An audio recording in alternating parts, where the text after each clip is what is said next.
당신 아까 시어머니 왔을 때부터 정신이 나가 있더니 결국 이 사달을 내. 이 사고 때문에 우리 지점이 입은 손실이 얼마인 줄 알아? 강 부장의 뻔뻔한 거짓말에 연희는 숨이 막혀옵니다. 주변 동료들은 강 부장의 위세가 두려워 눈을 피합니다. 안녕하세요. 청취자 여러분. 수신상태 양호입니다. 오늘도 수신상태 양호합니다. 계시는 곳까지 잘 들리신다면 구독, 좋아요, 알림 설정으로 응답해 주세요. 영상 제작에 큰 도움이 됩니다.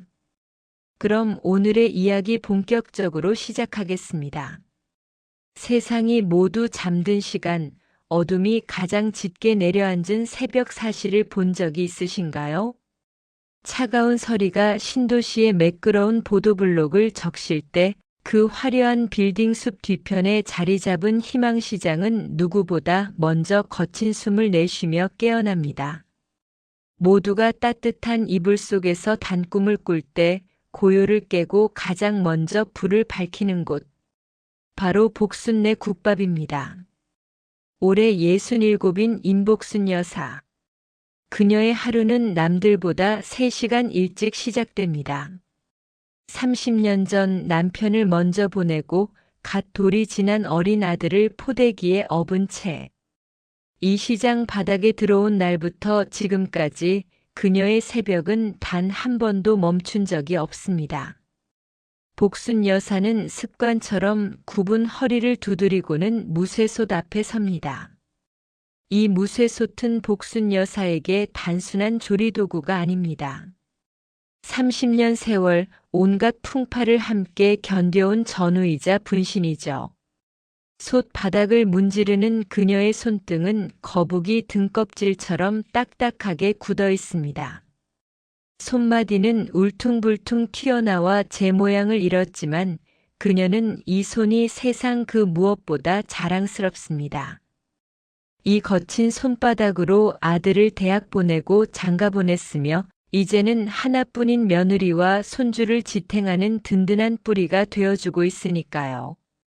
복순 여사가 솥단지에 불을 지피고 국물을 우려내기 시작하면 시장 어귀 생선 가게로 향합니다.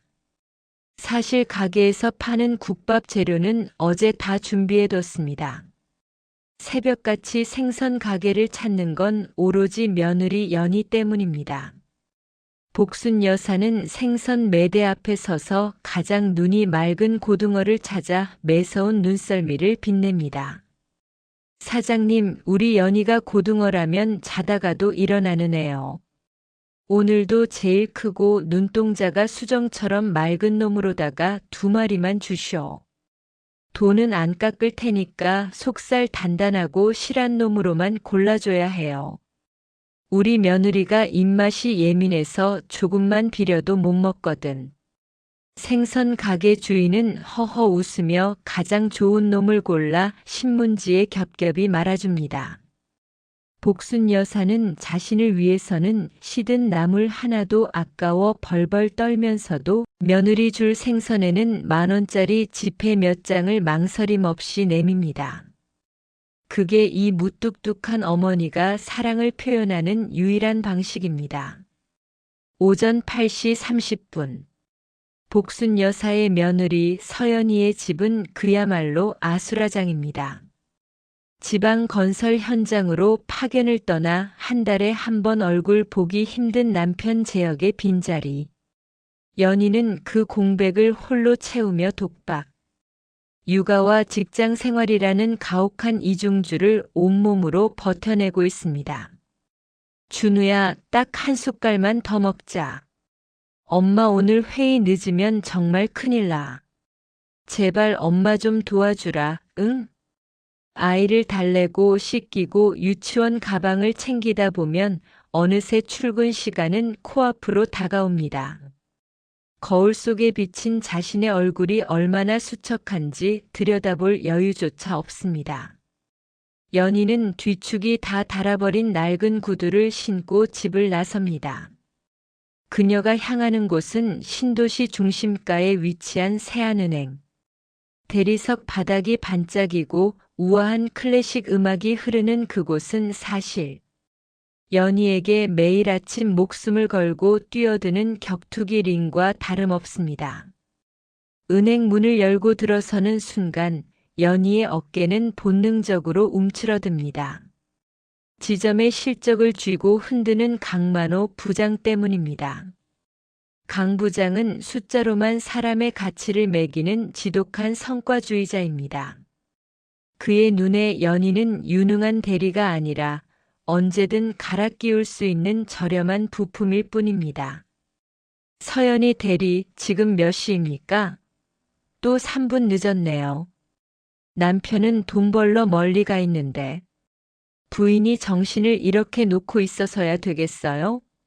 이래서 애 있는 여직원들은 쓰기가 힘들다니까. 아침부터 기운 빠지게 말이야.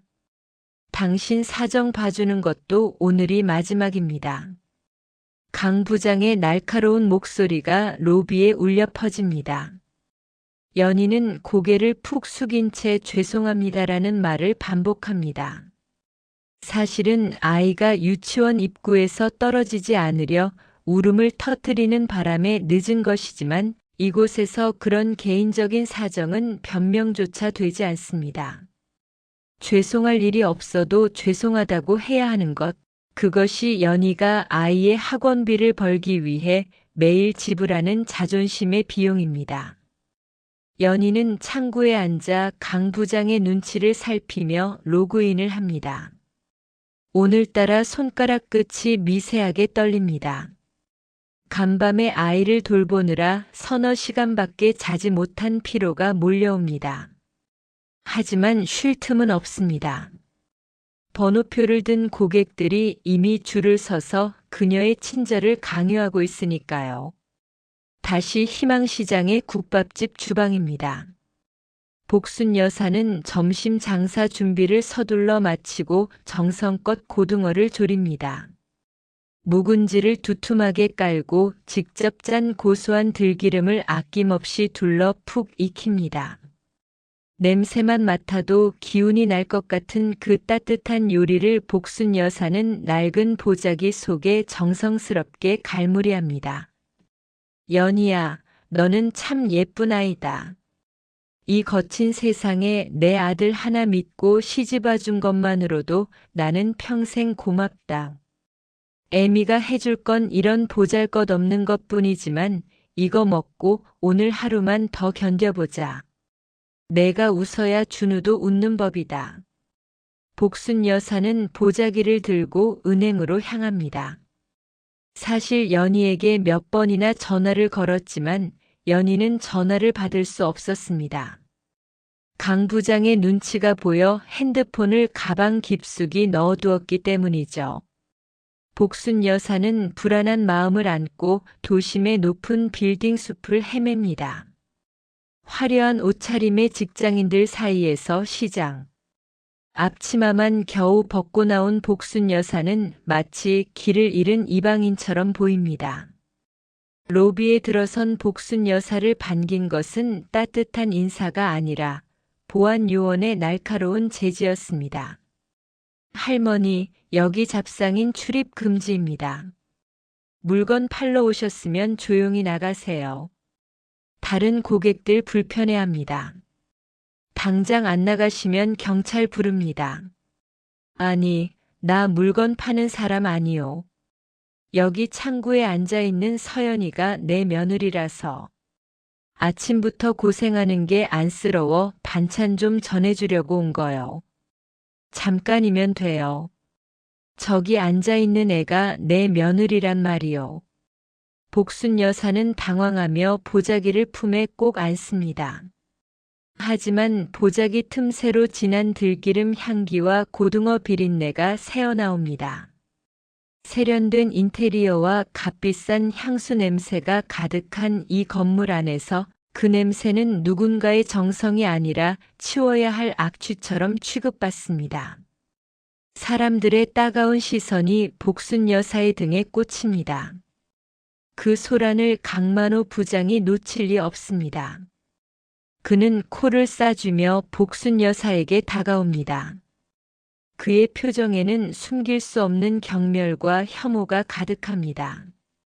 강 부장은 평소에도 연희의 가정 배경이 자신의 지점격에 맞지 않는다고 생각하던 참이었습니다. 아니, 이게 무슨 냄새야?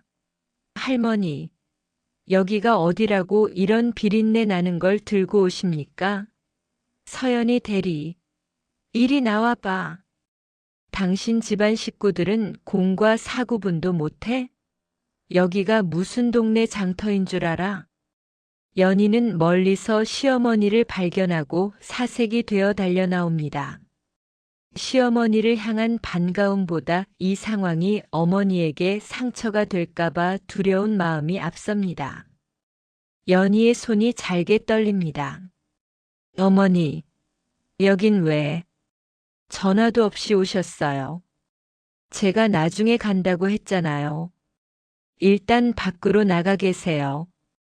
내가 전화를 안 받길래. 아침에 얼굴이 너무 수척하길래 밥도 못 먹고 일할까봐 고등어 좀 졸여왔다. 연희야, 이거 가져가서 점심에라도 꼭 챙겨 먹어라. 응? 따뜻할 때 먹어야 맛있다. 서연희 씨, 우리 지점 수준 좀 지킵시다. 여기가 시장통이에요? 이런 냄새 나는 거 들고 오면 우리 VIP 고객들이 뭐라고 하겠어? 환경, 미화원 불러서 여기 탈취제 좀 뿌리라고 해. 당장. 서대리, 당신 시어머니 교육 똑바로 안 해? 어디서 이런 비천한 냄새를 풍기게 만들어. 강 부장의 호통에 모든 고객의 시선이 연희와 복순 여사에게 꽂힙니다. 연희는 얼굴이 홍당무가 되어 고개를 숙입니다. 복순 여사는 죄 지은 사람처럼 보자기 귀퉁이를 만지작거립니다. 자신의 정성이 며느리에게 모욕의 빌미가 되었다는 사실에 복순 여사의 가슴은 갈기갈기 찢어집니다. 며느리의 젖은 눈동자와 파르르 떨리는 어깨를 본 순간 복순 여사는 깨달았습니다. 자신이 이곳에 온 것이 며느리를 돕는 게 아니라 며느리의 자존심을 갉아먹는 칼날이 되었다는 것을요. 복순 여사는 아무 말도 못하고 도망치듯 은행을 나옵니다. 등 뒤로 들리는 강 부장의 비아냥거림이 채찍처럼 등을 때립니다. 근본이 없으니 저 모양이지. 그 말이 복순 여사의 귓가를 맴돕니다. 은행을 나온 복순 여사는 근처 공원 벤치에 주저앉습니다. 손이 부들부들 떨립니다. 평생 시장 바닥에서 온갖 험한 꼴 다 당하며 살았지만 오늘처럼 비참한 적은 없었습니다. 그녀는 자신의 낡은 가죽 가방을 내려다봅니다. 사람들은 모릅니다. 이 해진 가방 안에 무엇이 들어있는지. 사실 임복순 여사는 이 세안은행 지점의 실적을 좌우할 수 있는 은둔형 자산가입니다. 30년 전 남편이 일하던 건설사 근처의 땅이 개발되면서 받은 보상금, 그리고 그 보상금을 종잣돈 삼아 평생 국밥을 팔아 한 푼, 두 푼 모은 돈. 그녀는 그 돈을 단 한 번도 꺼내 쓰지 않았습니다. 돈이 사람을 교만하게 만들까봐, 자식들이 나태해질까봐. 스스로를 시장 할머니라는 좁은 틀에 가두고 살아온 것이죠. 여보, 내가 너무 조용히 살았나 보. 우리 연희가 저런 대접을 받고 사는데 내가 내 자존심 지키자고 저 어린 것들을 사지에 내몰았나 보. 돈 있는 게 무슨 자랑이라고 숨기고 살았는데 이제 보니 돈이 없어서 무시당하는 꼴을 더는 못 보겠소. 내가 너무 미안해서 어쩌나. 복순 여사는 장롱 깊숙한 곳에 보관해 두었던 낡은 통장을 꺼냅니다. 통장 앞면에는 VVIP 전용이라는 금색 문구가 희미하게 빛나고 있습니다. 30년간 단 한 번의 인출도 없이 쌓인 복리 이자, 그리고 그동안 시장 상인들의 목돈을 관리해주며 모아온 막대한 예치금. 그것은 단순한 숫자가 아니라 복순 여사의 인내와 눈물이 응축된 결정체였습니다.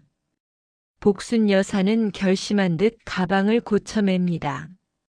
그녀의 눈에 고여있던 눈물이 마르고 그 자리에 서늘한 광채가 서립니다. 시장통의 좁은 방으로 돌아온 복순 여사는 사진 속 남편을 가만히 응시합니다. 이제 그녀의 눈에는 더 이상 인자하고 푸근한 할머니의 모습이 없습니다. 평생 지켜온 침묵을 깨고 자식을 지키기 위해 사자의 심장을 꺼내든 전사의 눈빛만이 형형하게 빛납니다. 강만호라고 했냐? 오냐, 내가 말한 그 수준이라는 게 뭔지 내가 제대로 보여주마. 내 며느리 눈에서 눈물 빼게 한 데가 내 놈이 평생 후회하게 만들어주마. 사람 귀한 줄 모르는 놈에게는 돈으로 매를 드는 수밖에 없겠구나. 복순 여사는 낡은 앞치마를 벗어 던지고 10년 전 상가집에 갈 때 입었던 검은색 정장을 꺼내 먼지를 텁니다. 그리고 먼지 쌓인 인감을 깨끗이 닦아 가방에 넣습니다. 오후 1시. 은행의 공기는 오전보다 더 날카롭게 얼어붙어 있습니다. 점심시간이 지났음에도 로비에는 번호표를 쥔 채 초조하게 발을 구르는 고객들로 가득합니다. 유리문 너머로 비치는 서연희 대리의 얼굴은 이미 창백하게 질려 있습니다. 오전 내내 이어진 강만호 부장의 폭언과 사람들 앞에서 당한 수치심이 가시지 않은 탓이죠. 그녀는 마른 침을 삼키며 모니터를 응시합니다. 자꾸만 시야가 흐릿해지지만 연희는 자신의 눈가를 거칠게 훔쳐냅니다. 아직 퇴근까지는 먼 시간이 남았고 그녀에게는 지켜야 할 가정이 있기 때문입니다. 같은 시각 지점장실 옆 부장석에 앉은 강만호는 은밀한 전화에 열중하고 있습니다. 그의 눈은 실적 그래프를 훑으며 비열하게 빛납니다. 그는 자신의 실적을 단번에 끌어올리기 위해 평소 뒷거래를 해오던 부실 기업, 태성건설의 거액 송금건을 처리할 적임자를 찾고 있었습니다. 아니, 적임자가 아니라 문제가 생겼을 때 모든 죄를 뒤집어 씌울 희생양이 필요했던 것이죠. 그의 시선이 창구 구석에서 묵묵히 일하는 연희에게 멈춥니다. 백도 없고 군말 없이 시키는 대로 하는 저 여직원이야말로 가장 완벽한 타깃이었습니다. 아, 조 회장님. 걱정 마세요. 우리 지점에 아주 성실한 친구가 하나 있습니다. 뒷말 안 나오게 조용히 처리할 테니까 약속하신 그 건이나 확실히 챙겨두세요. 예. 제가 다 알아서 합니다. 강 부장은 비릿한 미소를 지으며 수화기를 내려놓습니다. 그는 곧바로 연희를 자신의 자리로 호출합니다. 연희는 의자에서 일어나는 순간에도 다리가 후들거립니다. 혹시나 오전의 일로 또다시 모욕을 당하지는 않을까, 아니면 해고 통보라도 받는 건 아닐까 하는 공포가 그녀를 엄습합니다. 연희는 유니폼 스커트를 가지런히 정리하고 강 부장 앞으로 향합니다. 서대리, 이리 좀 앉아봐요. 아까 오전엔 내가 좀 심했지? 다 서대리 잘 되라고 한 소리인 거 알지? 내가 서대리 고생하는 거 모르는 게 아니야. 강 부장의 갑작스러운 태도 변화에 연희는 오히려 더 큰 불안감을 느낍니다. 독사가 먹잇감을 삼키기 전 몸을 낮추는 듯한 불쾌한 정적이 흐릅니다. 강 부장은 두꺼운 서류 뭉치 하나를 연희 앞에 툭 던집니다. 이거 태성건설 송금건이야. 액수가 커서 웬만한 직원한테는 안 맡기는데 내가 특별히 서대리 믿고 주는 거야. 이거 오늘 마감 전까지 깔끔하게 처리해. 알았지? 이거 성공하면 이번 분기 인센티브는 서대리가 독식하는 거야. 남편 파견 수당만으로 애 키우기 힘들다며 내가 다 생각해서 기회 주는 거야. 연희는 서류의 첫 페이지를 넘기는 순간 손끝이 떨립니다. 태성건설. 지난번 본사 감사에서 유의업체로 분류되어 자금 출처가 불분명할 경우 절대로 송금을 진행해서는 안 된다는 지침이 내려온 곳입니다. 연희는 떨리는 목소리로 입을 뗍니다. 부장님, 태성건설은 지금 본사 모니터링 대상 아닙니까? 확인 절차를 거치려면 최소 며칠은 걸릴 텐데요. 오늘 당장 처리하는 건 규정 위반일 수 있습니다. 서연희 대리, 내가 다 확인했다니까. 지점장님 승인까지 구두로 받은 거냐. 당신은 시키는 대로 입력만 하면 돼. 왜 이제 부장 지시도 우습게 들려? 아까 그 고등어 비린내 풍기던 할머니 다시 불러서 내 앞에서 사과하게 만들까? 강 부장은 연희의 아픈 곳을 정확히 찔렀습니다. 시어머니의 이름이 나오자 연희는 입술을 깨물며 고개를 숙입니다. 그녀에게 선택지는 없었습니다. 이 직장을 잃는 순간 준우의 유치원비와 시어머니의 약값을 감당할 수 없다는 현실이 그녀의 목소리를 지워버렸습니다. 연희는 서류를 가슴에 안고 자신의 자리로 돌아옵니다. 그것이 자신의 목을 조를 올감인 줄도 모른 채 말이죠. 오후 2시 30분. 은행 로비는 마감을 앞두고 전쟁터가 되었습니다.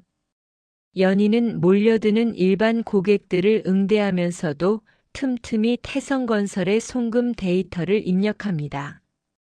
억 단위가 넘어가는 거액의 숫자들이 모니터를 가득 채웁니다. 연희의 이마에 식은땀이 맺힙니다. 평소라면 꼼꼼히 대조했을 서류들이지만 5분마다 뒤에서 들려오는 강 부장의 헛기침 소리가 그녀의 정신을 갉아먹습니다. 연희가 최종 승인 버튼을 누르려는 찰나 모니터 화면이 순식간에 붉은색 경고창으로 뒤덮입니다. 주의 FDSE 상거래 탐지 시스템 차단 거래. 본사 승인 없이 진행 불가. 연희의 심장이 내려앉습니다. 로비에 있던 고객들의 시선이 연희의 창구로 쏠립니다. 연희는 당황하여 마우스를 흔들어 보지만 전사는 이미 마비된 듯 움직이지 않습니다. 이때 강 부장이 기다렸다는 듯 연희의 뒤로 성큼성큼 다가옵니다. 그의 손이 연희의 어깨를 꽉 움켜줍니다. 서대리 뭐해? 빨리 승인 안 하고. 고객 기다리잖아. 부장님 본사에서 차단했습니다. 자금 출처 소명 없이는 더 이상 진행이 안 됩니다. 시스템이 락나크에 걸렸어요. 비켜봐. 내가 지점장 코드로 강제 승인할 테니까. 이거 오늘 안 나가면 조 회장님 성격에 가만 안 있어. 당신이 책임질 거야? 강 부장은 연희를 밀쳐내고 직접 키보드를 두드리기 시작합니다. 그는 보안 규정을 무시하고 관리자 전용 코드를 무리하게 입력합니다. 연희는 무언가 잘못되고 있다는 것을 직감하지만 권력의 압박 앞에 얼어붙어 아무 말도 하지 못합니다. 강 부장이 마지막 엔터키를 3개 내리친 순간 은행 지점 안의 모든 단말기가 일제히 꺼졌다가 켜집니다. 그리고 화면에는 시스템 전체 마비라는 절망적인 문구만 떠오릅니다. 같은 시각 희망시장의 복순내 국밥. 점심 장사가 끝난 한적한 시간입니다. 평소라면 남은 육수를 끓이거나 시장통 이웃들과 커피 한 잔을 나눴을 복순 여사지만 오늘 그녀의 움직임은 유독 정갈하고 단호합니다. 복순 여사는 가게 안쪽 작은 방으로 들어가 낡은 경대를 마주보고 앉습니다. 그녀는 마치 큰 제사를 앞둔 사람처럼 정성스럽게 손을 씻고 평소 아까워 쓰지 않던 분을 꺼내 얼굴에 바릅니다. 거울 속에는 국밥집 할머니가 아닌 한 가문의 존엄을 지키려는 어머니의 모습이 서서히 드러납니다. 복순 여사는 장롱 깊숙한 곳에서 검은색 실크 정장을 꺼냅니다. 10년 전 남편의 장례식 이후 단 한 번도 입지 않았던 옷입니다. 여보, 우리 연희가 무시당하는 걸 보고만 있을 수가 없어. 내가 시장 바닥에서 험한 소리 듣는 건 괜찮은데 저 어린 것이 내 냄새 때문에 손가락질 받는 건 내 심장이 타들어가서 안 되겠어. 복순 여사는 정성스럽게 머리를 빗어 올리고 비녀를 꽂습니다. 그리고 장롱 가장 안쪽 낡은 이불 사이에 숨겨두었던 해진 가죽 가방을 꺼냅니다. 사람들은 그 가방을 보고 푼돈이나 들어있을 거라 비웃겠지만 그 안에는 30년 세월 동안 복순 여사가 국밥 그릇을 나르며 지켜온 황금빛 통장이 들어있습니다.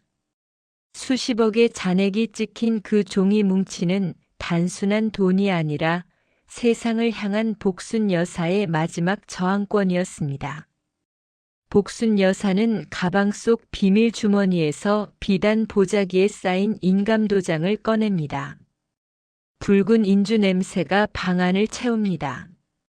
그녀는 도장을 부드러운 천으로 닦으며 결심합니다.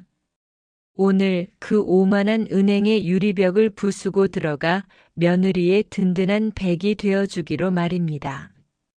오후 4시 정각. 은행 정문 셔터는 내려갔지만 내부의 온도는 가마솥처럼 끓어오르고 있습니다. 전산마비로 송금과 출금이 막힌 고객들이 셔터를 두드리며 항의하고 지점장은 얼굴이 붉어진 채 본사와 통화 중입니다. 강만호 부장의 태도는 180도 바뀌어 있습니다. 그는 모든 책임을 연희에게 전가하기 위해 교묘한 판을 짜기 시작합니다. 지점장님, 제가 분명히 확인 절차 거치라고 지시했는데 서연희 대리가 실적에 눈이 멀어 제 관리자 코드를 몰래 훔쳐보고 강제 집행을 했습니다. 저는 옆 창구에서 상담 중이라 막을 틈이 없었습니다. 부장님, 그게 무슨 말씀이세요? 부장님이 직접 제자리에 오셔서 코드를 넣으셨잖아요. 제가 규정 위반이라고 말렸을 때 부장님이 책임진다고. 어디서 생사람을 잡아? 서대리 증거 있어? CCTV? 내가 거기 서 있었던 건 서대리가 전산 안 된다고 해서 도와주러 간 거지. 내가 입력했다는 증거 있냐고. 당신 아까 시어머니 왔을 때부터 정신이 나가 있더니 결국 이 사달을 내? 이 사고 때문에 우리 지점이 입은 손실이 얼마인 줄 알아? 강 부장의 뻔뻔한 거짓말에 연희는 숨이 막혀옵니다. 주변 동료들은 강 부장의 위세가 두려워 눈을 피합니다. 지점장은 차가운 시선으로 연희를 바라보며 본사의 감사팀 호출을 지시합니다. 서대리, 일단 대기 발령이야. 본사 법무팀에서 배임 및 횡령 혐의로 고소 검토할 거야. 어떻게 멀쩡한 직원이 관리자 코드를 도용할 생각을 해? 실망이 크네. 연희는 다리에 힘이 풀려 주저앉습니다. 아이의 얼굴, 지방에서 고생하는 남편, 그리고 아까 비린내 난다며 쫓겨나던 시어머니의 뒷모습이 주마등처럼 스쳐 지나갑니다. 자신의 성실함이, 자신의 착한 심성이 결국 이런 비극으로 돌아왔다는 사실에 연희는 가슴을 쥐어뜯으며 오열합니다. 강 부장은 그런 연희의 옆으로 다가와 아무도 들리지 않게 속삭입니다. 야, 서연희. 조용히 무릎 꿇고 빌어. 내가 잘 말해줄 테니까. 아니면 당신 시어머니 국밥집까지 가압류 들어가는 꼴 보고 싶어? 시장 바닥 수준들이 감히 누굴 건드려? 연희는 차가운 대리석 바닥에 무릎을 꿇습니다. 자존심보다 무서운 것이 가족의 파멸이었기에 그녀는 고개를 숙이고 강 부장의 발끝을 바라보며 눈물을 쏟아냅니다. 강 부장은 승리감에 도취하여 거만하게 고개를 치켜듭니다. 그 순간 굳게 닫힌 은행 정문의 셔터가 세차게 흔들립니다. 영업 끝났습니다. 내일 오세요. 하지만 두드리는 소리는 멈추지 않습니다. 오히려 더 당당하고 규칙적으로 들려옵니다. 인터폰 너머로 차갑고도 서늘한 하지만 범접할 수 없는 위엄을 가진 목소리가 흘러나옵니다. 문 열어라. 임복순이가 왔다고 지점장에게 전해라. 보안 요원은 코웃음을 치지만 지점장은 임복순이라는 이름을 듣는 순간 들고 있던 서류 뭉치를 떨어뜨립니다. 그 이름은 이 은행 본사 전산망 깊숙한 곳 단 한 번도 움직이지 않았으나 지점의 존폐를 결정지을 수 있는 휴면 자산가의 이름이었기 때문입니다. 검은 정장을 입고 낡은 가죽 가방을 손에 쥔 복순 여사가 셔터 앞에 서 있습니다. 그녀의 눈빛은 이미 시장통 할머니의 것이 아닙니다. 며느리를 무릎 꿇린 세상을 향해 30년 만에 사자가 포효할 준비를 마쳤습니다. 오후 4시 20분. 굳게 닫힌 세안은행의 셔터 안쪽은 기이할 정도로 정적만이 가득합니다. 하지만 그 정적은 평화로운 것이 아닙니다. 곧 닥쳐올 거대한 폭풍을 앞둔 죽음의 침묵에 가깝습니다. 로비 한가운데 서연이 대리가 무릎을 꿇고 있습니다. 그녀의 무릎을 적시는 건 차가운 바닥의 냉기가 아닙니다. 그것은 자신의 삶을 지탱해온 자존심이 무너져 내리며 토해낸 뜨거운 눈물입니다. 서대리, 왜 말이 없어? 빌어야지. 당신이 사고친 그 액수가 얼만 줄 알아? 당신네 식구들이 평생 그 비린내. 나는 국밥 팔아도 못 갚을 돈이야. 지점장님 노하신 거 안 보여? 어서 진심으로 사죄드리고 처분 기다려. 강만호 부장은 거만하게 서서 연희의 정수리를 내려다봅니다. 그의 목소리에는 승리자의 비열함이 가득합니다. 사실 전산 사고의 주범은 강 부장 자신이었죠. 하지만 그는 이미 모든 증거를 조작했습니다. 연희를 실적에 미친 무능한 범죄자로 몰아세우는 일은 그에게 너무나 쉬운 일이었습니다. 지점장은 팔짱을 낀 채 이 광경을 묵묵히 지켜보고 있습니다. 조직의 안위를 위해 누군가 희생양이 필요한 시점, 연희는 가장 만만한 재물이었습니다. 부장님, 제가 다 잘못했습니다. 제발, 저희 시어머니랑 아이는 건드리지 말아주세요. 제가 어떻게든 책임질게요. 제발 고소만은 하지 말아주세요. 연희의 목소리가 바르르 떨리며 갈라집니다. 한때 당당했던 은행원의 위엄은 사라진 지 오래입니다. 그녀는 지금 바닥을 기며 자신의 인생을 구걸하고 있습니다. 아이 준우의 해맑은 얼굴이 떠오릅니다. 새벽부터 고등어를 조리던 시어머니의 굽은 등이 떠오릅니다. 그들을 지킬 수만 있다면 자신의 영혼을 파는 것쯤은 아무것도 아니라고 생각했습니다. 하지만 강 부장은 그 처절한 진심을 차가운 비웃음으로 되받아칩니다. 책임? 당신이 무슨 수로? 그 냄새 나는 국밥집이라도 압류해서 갚을 거야? 어이구 수준하고는.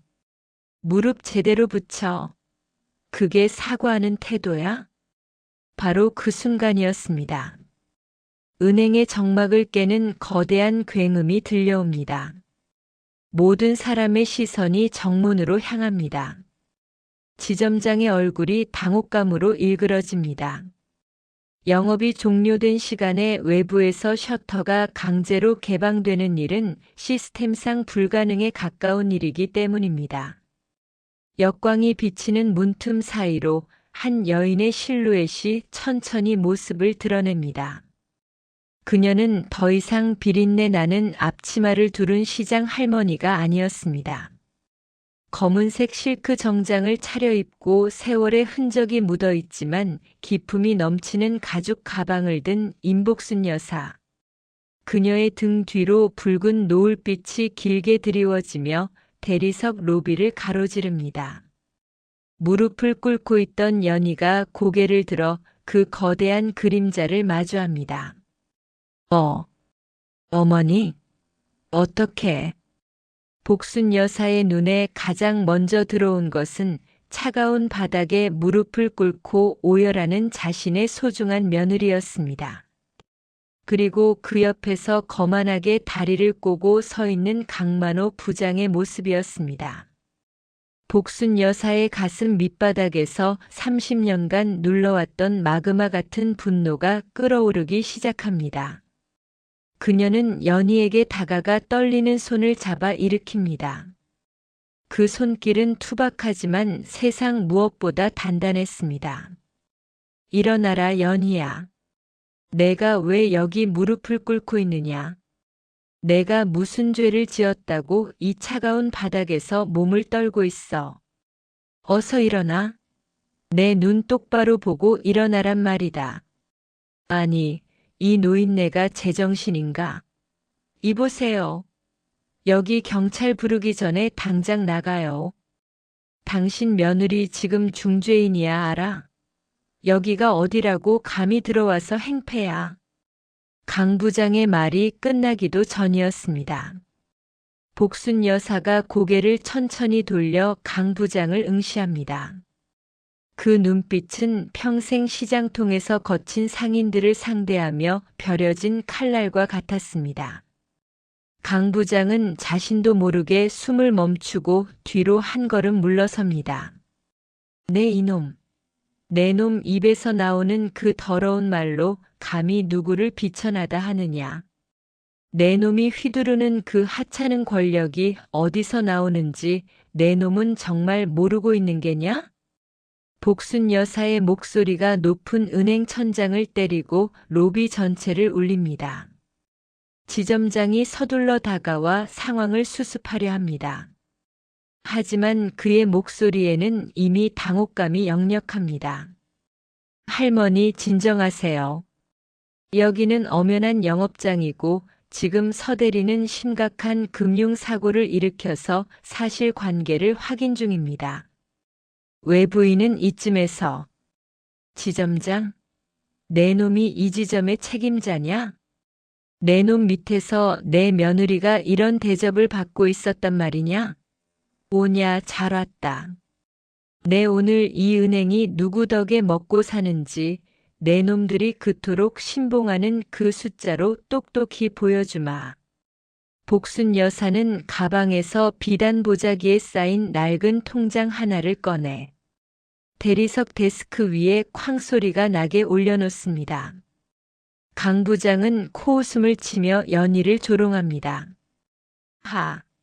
그 꼬질꼬질한 통장에 든 돈 몇 푼이나 된다고 유세야? 국밥 팔아 모은 푼돈 몇백만 원? 그걸로 이 사고 메꿀 수 있을 것 같아? 정신 좀 차리세요, 할머니. 복순 여사는 대답 대신 통장을 펼쳐 지점장의 눈앞에 들이밉니다. 그리고 가방에서 또 하나의 서류 뭉치를 꺼냅니다. 그것은 시장 상인의 대리인 위임장이었습니다. 읽어봐라. 내 놈 눈으로 똑똑히 읽어봐. 내가 지점장 자리에 앉아 있다면 이 이름과 숫자가 무엇을 뜻하는지 모를 리 없겠지. 지점장은 귀찮은 듯 통장을 받아들었다가 첫 페이지에 찍힌 이름을 보는 순간 온몸의 근육이 경직되었습니다. 성명 임복순. 그리고 이어지는 거래 내역. 30년 전부터 단 한 번의 인출도 없이 적립된 거액의 예치금과 복리로 불어난 천문학적인 숫자들. 하지만 지점장을 정말 공포에 떨게 만든 것은 통장 뒷면에 찍힌 본사 VIP 관리 코드였습니다. 이럴 수가. 임복순 고객님? 설마 본사에서 10년째 추적하던 그 무궁화 계좌의 명의자 되십니까? 지점장의 손이 낙엽처럼 떨리기 시작합니다. 세안은행에는 전설처럼 내려오는 계좌가 몇 개 있습니다. 창립 초기부터 거액을 예치하고 단 한 번도 움직이지 않아 본사 차원에서 지급준비금 방어를 위해 특별 관리하는 거물급 휴면 계좌.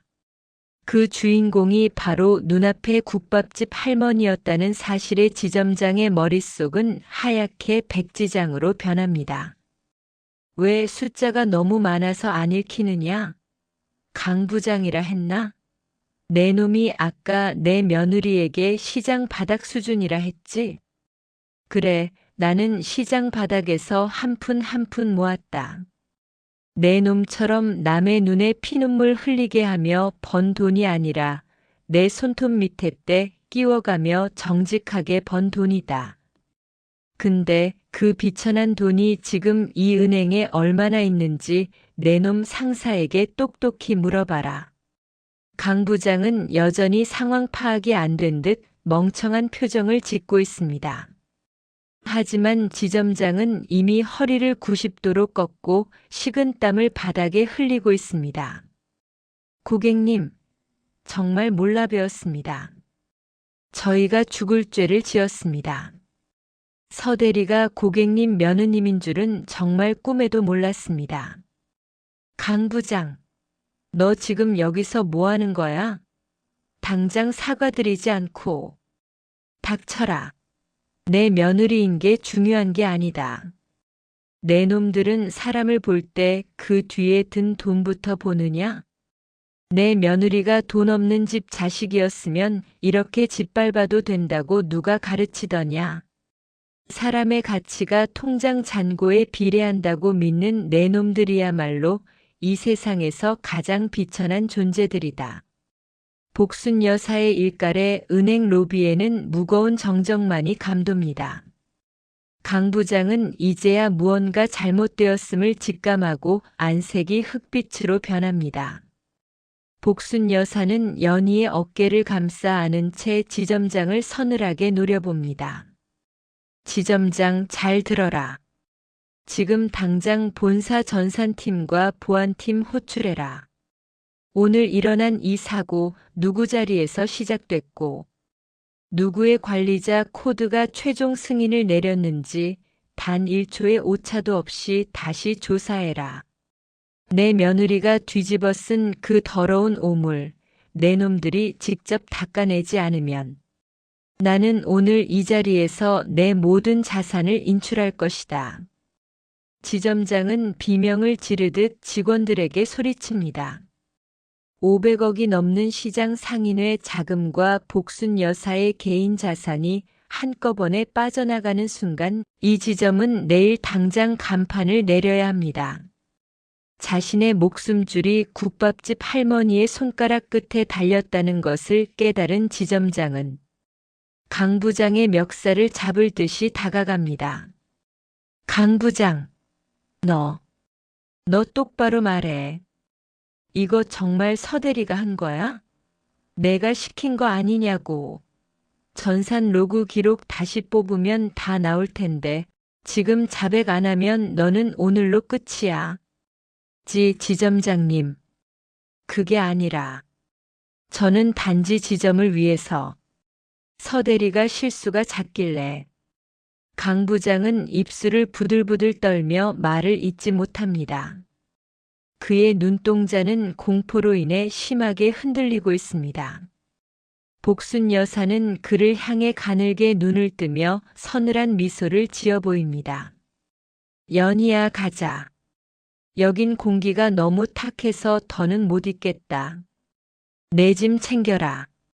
오늘부로 이런 곳에서 내 귀한 시간 낭비할 필요 없다.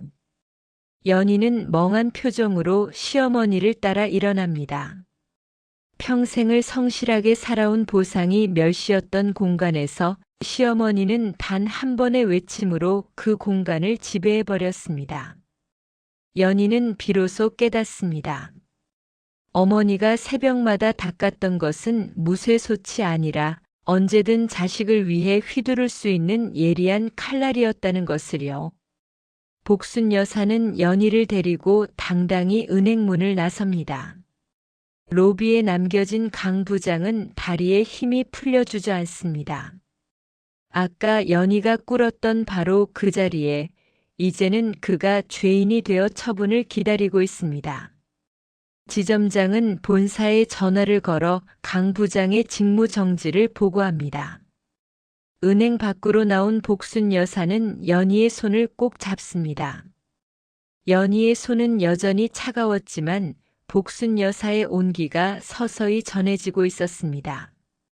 연희야, 고생했다.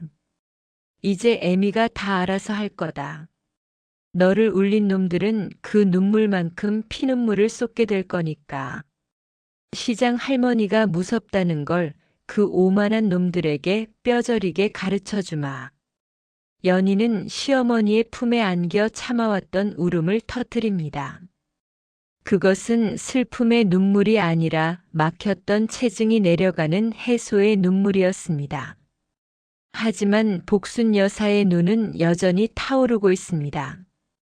이번 일은 단순한 개인의 복수가 아닙니다. 사람을 수단으로 대하는 거대한 시스템을 향한 도전입니다. 임복순 여사의 가방 속 인감도장은 아직 주머니 밖으로 나오지도 않았습니다. 진짜 전쟁은 이제부터 시작입니다. 며느리의 잃어버린 명예를 되찾고 강 부장의 추악한 배후까지 뿌리 뽑기 위해 복순 여사는 더 깊은 곳으로 발걸음을 옮깁니다. 세상은 임복순 여사를 그저 국밥 파는 노인으로 보았습니다. 하지만 그들은 몰랐습니다. 30년 동안 시장 바닥을 구르며 그녀가 배운 것은 국 끓이는 법만이 아니었다는 것을요. 그녀는 사람의 마음을 얻는 법과 그 마음을 짓밟는 자를 어떻게 파멸시키는지 누구보다 잘 아는 고수였습니다. 오후 5시 15분. 지점장실은 이제 숨소리조차 들리지 않는 거대한 압박의 공간으로 변해버렸습니다. 평소 지점장 앞에서 실적을 핑계로 거드름을 피우던 강만호 부장의 등은 이미 축축하게 젖어 있습니다. 그의 앞에는 본사에서 급파된 전산 보안팀 요원들이 차가운 눈빛으로 노트북을 두드리고 있습니다. 지점장은 연신 넥타이를 풀어 헤치며 초조하게 시계를 확인하죠. 임복순 여사가 최후 통첩으로 남긴 시간은 이제 단 15분밖에 남지 않았습니다. 지점장님, 이건 명백한 월권입니다. 서대리가 저지른 치명적인 실수를 왜 제 개인 로그 기록까지 뒤져가며 확인하시는 겁니까? 저도 이 은행에 바친 세월이 20년입니다. 저를 이렇게 불신하시면 곤란합니다. 입 닥쳐, 강 부장.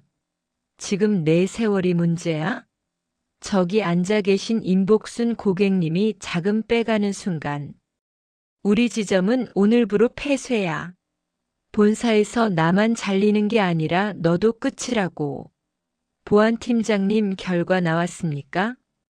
보안팀장이 무거운 안경을 고쳤으며 모니터를 지점장 쪽으로 돌립니다. 화면에는 복잡한 로그 기록이 나열되어 있지만 특정 시각에 발생한 붉은색 로그가 선명하게 빛나고 있습니다. 서연의 대리의 단말기에서 발생한 송금 요청이 시스템에 의해 거절된 직후 강만호 부장의 개인 관리자 코드가 원격으로 접속하여 강제 승인을 내린 흔적이 고스란히 남아 있었습니다. 강 부장님, 본인 자리에서 원격 제어 프로그램을 사용하셨네요. 서대리님, 단말기로 우회 접속해서 직접 엔터를 치신 기록, IP 주소와 맥 주소까지 정확히 일치합니다. 이건 단순한 실수가 아니라 업무상 배임이자 명백한 전산 조작입니다. 서대리님은 승인을 거부하려 했던 기록이 남아있고요. 강 부장의 안색이 순식간에 잿빛을 넘어 흑빛으로 변합니다. 그는 변명이라도 하려는 듯 입술을 파르르 달싹이지만 이미 증거는 빼도 박도 못하게 박혀버렸습니다. 그가 연희에게 덮어 씌우려 했던 그 수준 낮은 죄가 사실은 본인의 목을 벨 가장 날카로운 단두대가 되어 돌아온 셈입니다. 한편 은행 로비 소파에 앉아있는 복순 여사는 미동도 하지 않습니다. 곁에서 연희가 불안한 듯 어머니의 정장 소매를 꽉 잡지만 복순 여사는 그저 연희의 차가운 손을 자신의 투박하고 따뜻한 손으로 감싸줄 뿐입니다. 그녀의 시선은 지점장실의 굳게 닫힌 문을 향해 고정되어 있습니다. 30년 전 남편을 잃고 억울한 누명을 쓴 채 시장 바닥으로 쫓겨났던 그날의 기억이 스쳐 지나갑니다. 그때는 힘이 없어 당했지만 오늘은 다릅니다. 연희야, 무서워하지 마라. 세상이 아무리 차가운 숫자로 사람을 나누고 급을 매긴다 해도 진실은 결국 제 주인을 찾아가는 법이다. 애미가 오늘 저 문을 열고 나올 때 너는 당당히 고개를 들어라. 너는 누군가의 며느리이기 전에 10년 동안 이 은행에서 누구보다 정직하게 살아온 서연이니까. 그게 너의 자부심이 되어야 한다. 어머니, 저는 그냥 조용히 지나갔으면 좋겠어요. 이렇게 큰일이 될 줄은 정말 몰랐어요. 혹시라도 어머니께 피해가 갈까봐 그게 제일 걱정돼요. 복순 여사는 인자하게 웃어 보이지만 그 미소 뒤에는 서슬퍼런 칼날이 숨겨져 있습니다. 그녀는 알고 있습니다. 여기서 멈추면 강 부장 같은 인간들은 다시 고개를 들고 또 다른 연희를 찾아내어 짓밟을 것이라는 걸요. 악을 뿌리 뽑는 법은 오직 하나, 그들이 믿는 그 알량한 성벽을 완전히 허물어버리는 것뿐입니다. 마침내 지점장실의 육중한 문이 열립니다. 지점장은 거의 뛰어오다시피 복순 여사 앞으로 달려와 무릎을 굽힙니다. 그 뒤로 본사 보안팀 요원들에게 양팔을 붙잡힌 강만호 부장이 질질 끌려 나옵니다. 강 부장의 그 오만하던 눈빛은 이미 초점을 잃고 바닥만을 향해 있습니다. 임복순 고객님, 모든 진실이 명명백백하게 밝혀졌습니다. 강만호 부장이 자신의 부실 대출 실적을 가리기 위해 서대리님의 코드를 도용하고 전산을 조작한 것으로 확인되었습니다. 본사에 즉각 보고했고 형사 고소 절차를 밟기로 했습니다.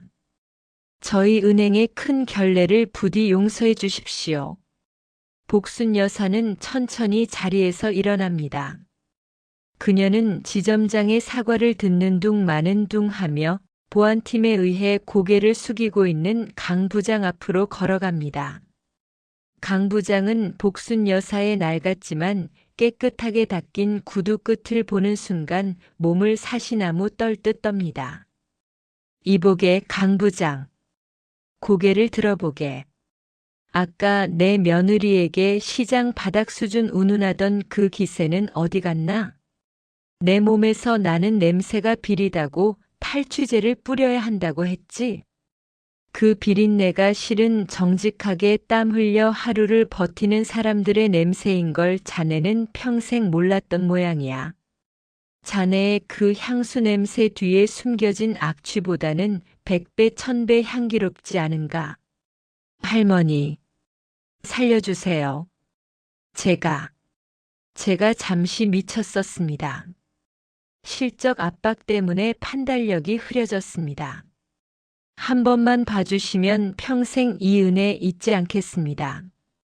제발, 고소만은 면하게 해주세요. 강 부장이 바닥을 기며 복순 여사의 정장 바짓가랑이를 잡으려 합니다. 하지만 복순 여사는 차갑게 발을 뺍니다. 그녀의 눈에는 일말의 동정도 자비도 남아있지 않습니다. 자식을 건드린 자에게 어머니가 보여줄 수 있는 가장 잔인한 침묵이 흐릅니다. 살려달라고? 자네가 내 며느리를 낭떠러지로 밀 때 그 아이의 미래와 그 아이를 지켜보는 시어머니의 심정은 단 한 번이라도 배려해 봤나? 자네가 죽이려 한 건 단순한 전산 기록이 아니라 성실하게 살아온 한 인간의 영혼이야. 은혜. 자네 같은 사람의 은혜는 내 국밥 한 그릇보다 가치가 없네. 자네가 그토록 믿던 그 돈과 수준의 법도대로 대가를 치르게. 지점장은 서둘러 연희에게 다가갑니다. 그리고 창구 구석에 던져져 있던 연희의 가방을 직접 챙겨주며 모든 직원이 보는 앞에서 정중하게 허리를 숙입니다. 연희를 무시했던 동료 여직원들도 이제는 고개를 들지 못한 채 제자리에서 떨고 있습니다. 서연희 대리, 아니 서 과장. 그동안 지점 내에서 이런 부당한 대우와 폭언이 있었다는 걸 제때 파악하지 못한 내 불찰이 너무나 크네. 이번 사고는 자네 잘못이 전혀 없음을 공식적으로 공표하겠네.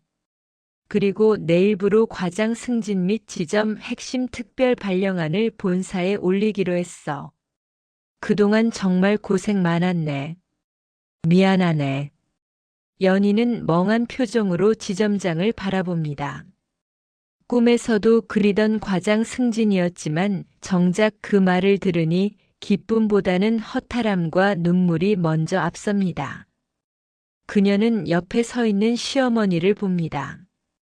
시장에서 국밥을 말던 그 구분 등이 지금 이 순간만큼은 세상 그 어떤 고층 빌딩보다 높고 견고해 보입니다.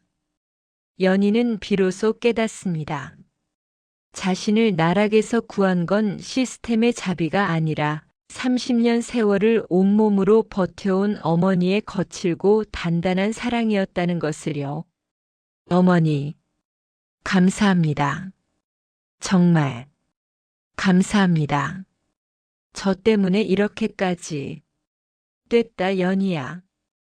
이제 가자. 우리 준우가 집에서 배고프다고 기다리겠다.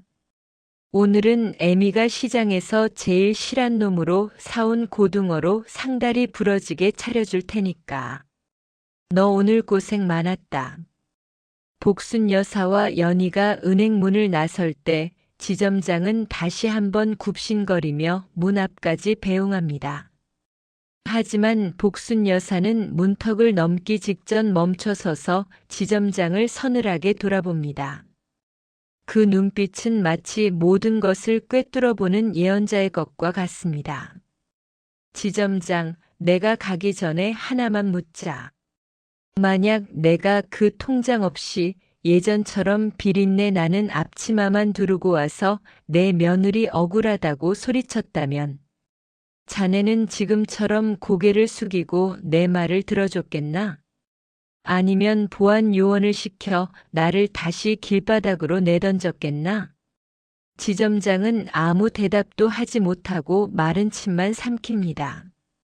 그의 이마에서 흘러내린 땀방울이 대리석 바닥에 툭 떨어집니다. 복순 여사는 씁쓸한 미소를 지으며 가방을 고쳐맵니다. 사람이 사람을 대할 때 통장의 잔고가 아니라 그 사람의 살아온 궤적을 먼저 보는 법부터 다시 배우게. 자네도 강 부장과 똑같은 괴물이 되지 않으려면 말이야. 명심하게 오늘 자네가 지킨 건 내 돈이 아니라 자네의 마지막 양심이어야 한다는 걸. 복순 여사는 그 말을 남기고 유유히 은행을 떠납니다. 석양이 지는 도심의 빌딩 숲 사이로 두 여인의 그림자가 길게 이어집니다. 하지만 지점장은 꿈에도 모르는 사실이 하나 더 있었습니다. 복순 여사의 낡은 가방 속에는 지점장조차 접근할 수 없는 극비 서류가 하나 더 들어 있었습니다. 그것은 세안은행 본사 이사회가 보낸 대주주 주총 소집 통지서였습니다. 복순 여사가 30년 동안 모은 것은 단순한 예치금이 아니었습니다. 그녀는 시장 상인들의 소중한 자산을 지키기 위해 수익이 날 때마다 조금씩 세안은행의 주식을 사모으고 있었던 것입니다.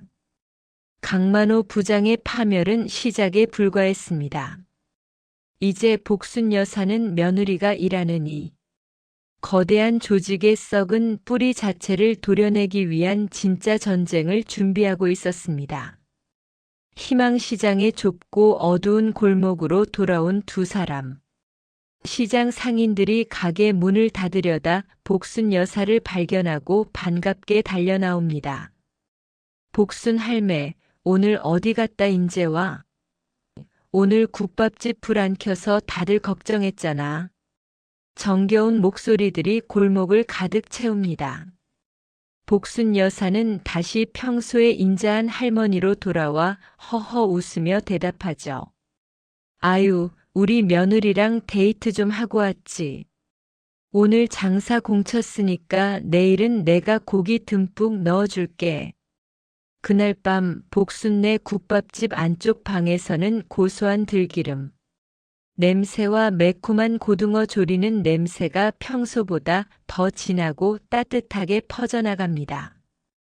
연희는 준우를 무릎에 앉히고 어머니가 정성껏 차려준 밥상을 마주합니다.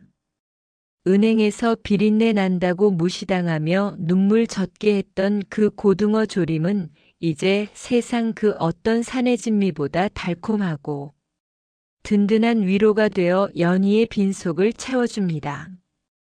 연희는 밥을 먹다 말고 시어머니의 손을 가만히 내려다봅니다.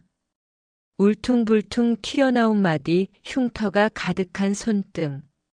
연희는 그 손에 자신의 얼굴을 묻습니다. 어머니의 몸에서 나는 비린내는 더 이상 악취가 아니었습니다. 그것은 삶을 정면으로 마주한 사람만이 가질 수 있는 숭고한 훈장이었습니다. 어머니, 저 정말 열심히 살게요. 어머니가 지켜주신 이 명예, 절대로 부끄럽지 않게 할게요. 오냐, 그거면 됐다. 밥 식는다, 어서 먹어라. 하지만 평화로운 만찬도 잠시, 복순 여사는 연희가 잠시 자리를 비운 사이 가방 속에서 낡은 수첩 하나를 꺼냅니다. 그 수첩에는 강만호 부장 외에도 연희를 괴롭혔던 그리고 이 은행을 부패하게 만들었던 이름들이 빼곡히 적혀 있습니다. 복순 여사의 눈빛이 다시 한번 차갑게 식어갑니다. 세상은 임복순 여사를 그저 국밥이나 파는 가난한 노인으로 보았습니다. 하지만 그들은 몰랐습니다. 30년 동안 시장 바닥을 구르며 그녀가 배운 것은 국 끓이는 법만이 아니었다는 것을요. 그녀는 진심을 다해 사람의 마음을 얻는 법과 그 진심을 짓밟는 자를 어떻게 소리 없이 파멸시키는지 누구보다 잘 아는 이 시대의 진정한 고수였습니다. 밤은 깊어가고 시장의 불빛은 하나둘 꺼지지만 복순 여사의 방 안등불은 꺼질 줄 모릅니다. 며느리의 잃어버린 웃음을 되찾아준 어머니의 반격. 그러나 이것은 서막에 불과합니다. 이제 그녀는 더 거대한 어둠을 향해 사자의 발톱을 드러낼 준비를 마쳤습니다. 깊어가는 밤 희망시장의 모든 불빛이 꺼진 시간에도 복순네 국밥 안쪽 방만은 은은한 등불이 켜져 있습니다. 밥상 위에는 아까 차려낸 고등어 조림과 따뜻한 김이 모락모락 피어오르는 흰 쌀밥이 놓여 있죠. 연희는 밥 한 숟갈을 입에 넣었지만 목이 메어 차마 삼키지 못합니다.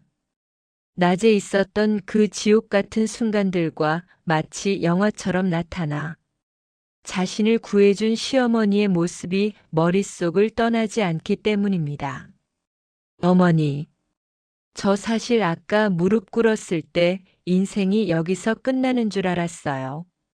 준우 얼굴이 떠오르는데 눈앞이 캄캄하더라고요. 그런데 어머니가 그 문을 열고 들어오시는데 제 눈엔 어머니 뒤에서 빛이 나는 것 같았어요. 어머니는 대체 어떤 분이세요? 복순 여사는 며느리의 밥그릇에 두툼한 고등어 살을 얹어주며 빙그레 웃습니다. 그 미소는 낮에 서늘했던 눈빛과는 딴판인 그저 평범한 우리네 어머니의 얼굴입니다. 하지만 그녀의 손마디에 박힌 굳은 살은 그동안 그녀가 얼마나 날카로운 세월을 견뎌왔는지 웅변하고 있습니다. 연희야, 사람은 누구나 살면서 한두 번은 무릎을 꿇게 된단다. 하지만 중요한 건 왜 꿇었느냐는 거야. 너는 내 자존심을 지키기 위해서가 아니라 내 가족을 지키기 위해 무릎을 꿇었지? 그건 부끄러운 게 아니라 숭고한 거란다. 이제 그 무릎 털고 일어나서 더 높이 날아오르면 되는 거야. 애미가 그 길을 닦아주마. 복순 여사는 장롱 밑바닥에서 작은 열쇠 하나를 꺼냅니다. 그리고 주방 구석, 쌀통 뒤에 숨겨진 작은 벽장을 엽니다. 그곳에는 낡은 수첩 몇 권과 빛바랜 서류 뭉치들이 가득합니다. 그것은 단순한 장부가 아니었습니다. 30년 전 복순 여사의 남편이 다니던 건설사가 파산했을 때 비자금을 조성하고 남편에게 모든 죄를 뒤집어 씌웠던 이들의 명단이었습니다. 내 아버님이 돌아가시고 이 시장에 들어왔을 때 나는 맹세했단다. 내 아들과 내 자식들이 다시는 힘있는 자들의 놀이개가 되지 않게 하겠다고. 그래서 국밥 한 그릇 팔 때마다 주식을 샀고 상인들의 돈을 불려주며 세를 불렸지. 저기 적힌 이름들이 보이니? 지금 세안은행의 이 사진들, 그리고 태성건설의 조태구 회장이다.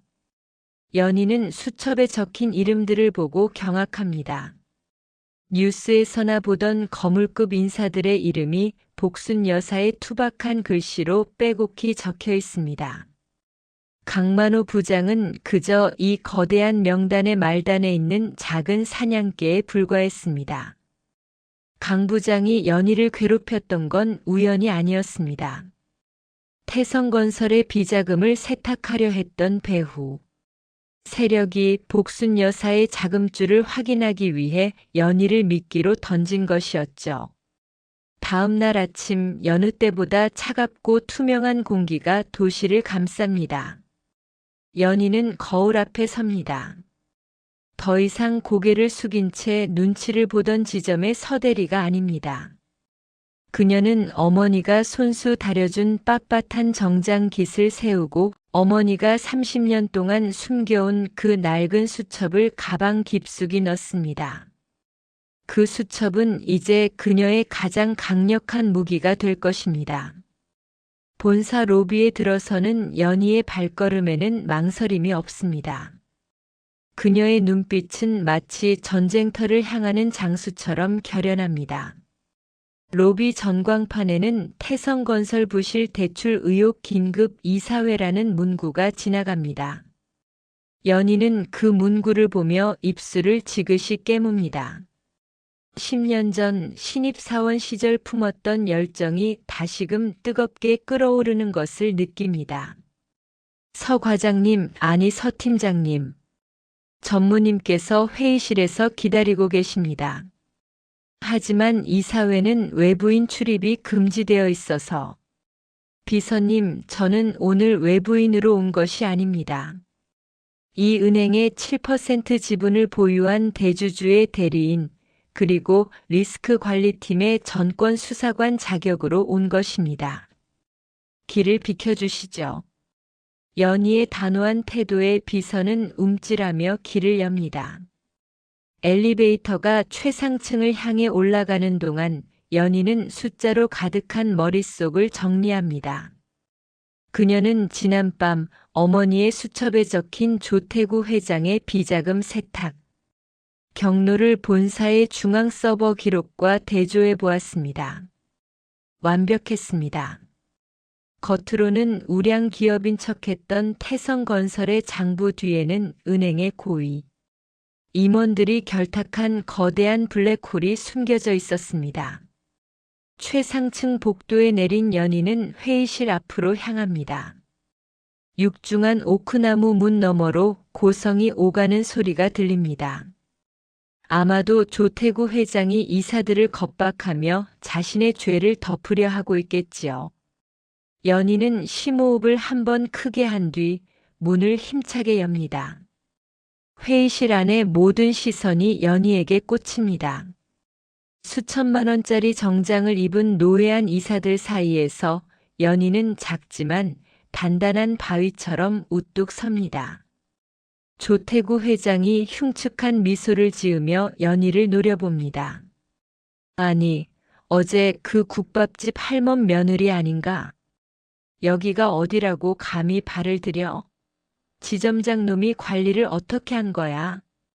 조 회장님, 관리 걱정은 본인부터 하셔야 할 것 같습니다. 지금 이 자리에 계신 이사님들께 여쭙겠습니다. 태성건설이 지난 3년간 우리 은행으로부터 빌려간 2천억 원의 담보물이 사실은 서류상으로만 존재하는 가공의 토지라는 사실 알고 계셨습니까?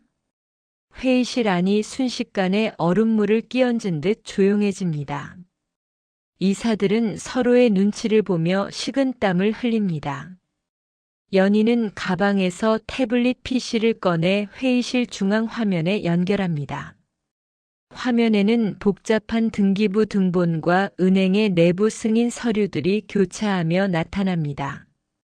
여기 보시는 이 필지는 태성건설이 담보로 제공한 산자락입니다. 하지만 확인 결과 이곳은 이미 10년 전부터 개발 불가능한 보존 구역으로 묶여 있었습니다. 가치는 제로에 가깝죠. 그런데 우리 은행은 누가 어떤 이유로 이곳의 가치를 3천억 원으로 산정해서 대출을 승인해 준 걸까요? 승인 라인에 계신 강만호 부장 그리고 그 뒤에 계신 조태구 회장님. 답변해 주시죠. 연희의 논리는 칼날처럼 날카롭고 빈틈이 없습니다. 그녀는 10년 동안 창구에서 수만 장의 서류를 검토하며 다져온 실력을 유감없이 발휘하고 있습니다. 어머니가 건네준 수첩은 퍼즐의 마지막 조각이었을 뿐 그것을 완성한 것은 연희의 치열한 노력이었습니다.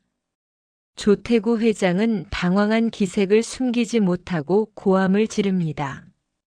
그의 목소리에는 권위 대신 추악한 공포가 묻어납니다. 이런 발칙한 년이 그 서류는 조작된 거야. 내가 이 은행에 기여한 게 얼마인데 어디서 근거 없는 모함을 해. 당장 보안 요원 불러서 이 여자 끌어내. 회장님, 보안 요원을 부르시면 곤란한 건 제가 아니라 회장님일 텐데요. 이미 1층 로비에는 금융감독원 조사관들과 검찰 수사관들이 대기 중입니다. 제가 이 문을 열고 나가면 그들이 들어올 것입니다. 마지막 기회를 드리는 겁니다. 30년 전 제 아버님께 씌웠던 그 비자금 누명부터 시작해서 오늘날의 대출 사기까지 모든 것을 자백하십시오. 아버님이라는 단어가 연희의 입에서 나오는 순간 조태구 회장의 눈동자가 심하게 흔들립니다. 그는 30년 전 자신이 짓밟았던 한 가문의 그림자가 며느리의 모습으로 돌아와 자신의 숨통을 죄고 있다는 사실에 소름이 끼칩니다. 내 아버지가 누구라고? 설마 그 서진우? 그 멍청한 놈의 딸이었단 말이냐? 제 아버님은 멍청한 게 아니라 정직하셨던 겁니다. 그 정직함을 이용해 자네가 불을 쌓았을지 모르지만 그 부는 모래성처럼 무너지게 될 겁니다. 이사님들, 지금 이 순간에도 은행의 신용도는 떨어지고 있습니다. 조 회장 한 명을 지키기 위해 은행 전체를 희생시키시겠습니까? 아니면 지금이라도 과오를 바로 잡으시겠습니까? 연희의 일갈에 침묵하던 이사들이 하나둘 움직이기 시작합니다. 이사 장경국이 조심스럽게 손을 듭니다. 서 팀장의 말이 맞습니다. 우리도 조 회장의 압박 때문에 눈 감아온 부분이 있었습니다. 하지만 더 이상은 안 됩니다. 조태구 이사의 해임안을 긴급 상정하겠습니다. 찬성합니다. 저도 찬성합니다. 회의실 여기저기서 목소리가 터져 나옵니다. 조태구 회장은 마치 물 밖에 나온 물고기처럼 입만 뻐끔거리며 주저앉습니다. 평생을 돈과 인맥으로 지탱해온 그의 제국이 한 젊은 여성의 정의로운 외침과 낡은 수첩 하나에 처참하게 무너져 내리는 순간입니다. 조태구 씨 특정경제범죄 가중처벌법상 배임 및 횡령 혐의로 긴급 체포합니다. 묵비권을 행사할 수 있고 연희는 수사관들에게 끌려나가는 조태구 회장의 뒷모습을 묵묵히 지켜봅니다. 통쾌함보다는 깊은 허탈함이 먼저 찾아옵니다. 저 노인의 탐욕 때문에 얼마나 많은 가정이 파탄났고 자신의 아버지는 얼마나 외로운 싸움을 하셨을까. 연희는 창밖으로 보이는 도시의 풍경을 바라보며 눈시울을 붉힙니다. 아버지가 그토록 지키고 싶어 했던 정의를 이제야 딸인 자신이 되찾아온 것 같습니다. 사건은 일사천리로 해결되었습니다. 강만호 부장과 조태구 회장은 법의 심판을 받게 되었고 세안은행은 대대적인 조직 개편에 들어갔습니다. 서연희 팀장은 이제 본사 리스크관리본부의 핵심 인물로 부상했습니다. 그녀의 책상 위에는 이제 대리가 아닌 본부장 대행이라는 명패가 놓여 있습니다. 하지만 그녀는 여전히 퇴근 시간이 되면 가장 먼저 시장으로 향합니다. 연희는 세련된 정장 차림으로 익숙하게 국밥집 앞치마를 두릅니다. 시장 상인들이 그녀를 보며 환호합니다. 오, 우리 서 본부장님 오셨네. 이제 이런 일 안 해도 되는데. 왜 자꾸 와? 연희는 수줍게 웃으며 손님들에게 물을 나릅니다. 연희야, 이제 내가 할 일은 은행에 있단다. 여긴 애미가 지킬 테니 어서 들어가서 쉬어라. 어머니, 저 여기가 제일 편해요. 어머니가 말아주신 국밥 한 그릇 먹어야 진짜 하루가 끝난 것 같거든요. 그리고 저 오늘 준우랑 같이 자고 갈 거예요. 복순 여사는 며느리의 머리를 쓰다듬으며 인자하게 웃습니다. 두 사람의 그림자가 낡은 국밥집 벽에 따뜻하게 겹칩니다. 복순 여사는 30년 동안 남편의 복수를 꿈꿨지만 결국 그녀를 구원한 것은 복수가 아니라 며느리와 손주라는 새로운 가족의 사랑이었습니다. 그녀가 닦아온 무쇠솥은 여전히 뜨겁게 끓고 있습니다. 그 속에는 슬픔도 분노도 그리고 이제는 환희와 희망까지 녹아들어 세상에서 가장 깊은 맛을 냅니다. 정의는 멀리 있는 것이 아닙니다. 차가운 대리석 로비가 아니라 서로의 상처를 보듬어주는 이 따뜻한 식탁 위에 있었습니다. 세안은행 본사 건물 꼭대기에 아침 해가 떠오릅니다. 연희는 당당한 걸음으로 다시 출근합니다. 그녀의 가방에는 더 이상 복수의 수첩이 들어있지 않습니다. 대신 더 공정하고 투명한 세상을 만들겠다는 새로운 기획안이 가득합니다. 시장 할머니의 며느리에서 이제는 이 도시의 금융을 지키는 파수꾼이 된 서연희. 연희의 출근길은 이전과 다릅니다. 그녀가 지나는 복도마다 차가운 침묵 대신 따뜻한 목례와 활기찬 인사가 오갑니다. 본사 리스크 관리 본부장 대행으로서 그녀가 가장 먼저 단행한 개혁은 화려한 전산 시스템의 교체가 아니었습니다. 그것은 바로 현장의 목소리를 최우선으로 하는 평가 제도의 혁신이었습니다. 숫자는 거짓말을 하지 않지만 숫자를 만드는 사람은 때로 길을 잃습니다. 우리가 봐야 할 것은 단기적인 수익률이 아니라 우리 은행의 대출금이 어느 시장 상인의 가판대를 지키고 어느 청년의 꿈을 지탱하고 있는지에 대한 데이터입니다. 이제부터 모든 리스크 관리의 기준은 상생입니다. 연희의 목소리는 부드러웠으나 그 안에 담긴 결의는 단단했습니다. 그녀는 과거 강만호 부장처럼 실적을 위해 부하 직원을 벼랑 끝으로 내모는 문화를 과감히 도려냈습니다. 대신 정직하게 일하는 직원들이 목소리를 낼 수 있는 직통 채널을 개설했죠. 처음에는 반신반의하던 직원들도 하나둘 마음을 열기 시작했습니다. 지점에서 고생하던 서 대리의 진심을 누구보다 잘 아는 동료들이었기에 변화의 불길은 삽시간에 본사 전체로 번져나갔습니다. 직장 분위기가 바뀌자 기적 같은 일이 벌어지기 시작했습니다. 권위적인 보고 체계에 갇혀있던 젊은 직원들이 창의적인 아이디어를 쏟아냈고 고객을 돈줄이 아닌 파트너로 대하기 시작하자 이탈했던 우량 고객들이 다시 세안은행으로 발길을 돌렸습니다. 숫자에만 매몰되었을 때는 보이지 않던 거대한 기회들이 사람을 향하기 시작하자 비로소 모습을 드러낸 것입니다. 연희의 활약은 내부 개혁에만 머물지 않았습니다. 그녀는 시어머니 복순 여사가 평생을 몸담았던 시장 상인들을 위한 희망 파트너 대출 상품을 출시했습니다. 복잡한 서류와 높은 문턱 대신 시장 상인회의 보증과 상인들의 성실함을 평가 지표로 삼은 파격적인 금융 상품이었습니다. 서 본부장님, 담보도 없는 시장 상인들에게 이런 거액을 빌려주는 건 리스크가 너무 큽니다. 본사 규정에도 어긋납니다. 이사님, 시장 상인들에게 가장 확실한 담보는 그들의 평생입니다. 30년 동안 한자리를 지키며 국밥을 말아온 그 정직함보다 더 확실한 담보가 어디 있습니까? 제가 직접 보증하겠습니다. 만약 부실이 발생한다면 제 직을 걸겠습니다.